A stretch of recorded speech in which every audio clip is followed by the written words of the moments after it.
নমস্কার, welcome back to my channel. আজকে আমি বানাচ্ছি খাস্তা কচুরি। তার জন্য লাগছে গোটা মৌরি, গোটা ধনে আর গোটা গরম মশলা। এটা শুকনো খোলায় অল্প ভেজে নিয়ে শিলনোড়ায় গুঁড়িয়ে নিয়েছি। তারপর নিয়েছি একটা মিক্সিং বাউলে ময়দা, তার মধ্যে দিয়ে দিচ্ছি সাদা বা রিফাইন তেল। এখন হাতে আজওয়াইন ক্রাশ করে দিয়ে দিচ্ছি। তারপর একে একে দিয়ে দেবো বেকিং সোডা, স্বাদ মতো নুন, চিনি। এবার এটা ময়াম দিয়ে নেব।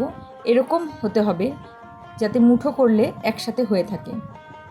এবার এটা জল দিয়ে মেখে কিছুক্ষণ রেস্টের জন্য রেখে দেব। এখানে মুগ ডাল সেদ্ধ করে জল ঝরিয়ে নিয়েছি। এবার পুরটা তৈরি করে নেব। প্রথমে সর্ষের তেলে দিয়ে দিচ্ছি হিং, তারপর গুঁড়িয়ে রাখা মশলাগুলো দিয়ে দিলাম। এবার এতে আদা কুচি, কাঁচা লঙ্কা কুচি দিয়ে অল্প নেড়ে চেড়ে মুগ ডালটা দিয়ে দেব। এরপর তাতে স্বাদমতো নুন আর হলুদ দিয়ে অল্প নেড়ে চেড়ে নেব। এই পর্যায়ে কিছুটা বেসন দিয়ে তারপর তাতে দিয়ে দেব চাট মশলা, দিয়ে ভালো করে নেড়ে নেব যাতে লাম্পস না হয়। তারপর নামিয়ে ঠান্ডা করে নেব।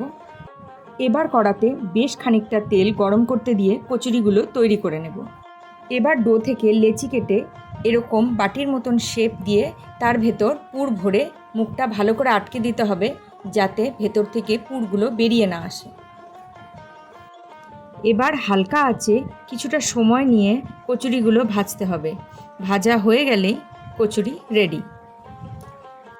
কচুরি তৈরি হয়ে গেলে ভাজা লঙ্কা কিংবা সস দিয়ে সার্ভ করুন। আমি ভাজা লঙ্কা আর চা দিয়ে সার্ভ করেছিলাম, দারুণ হয়েছিল।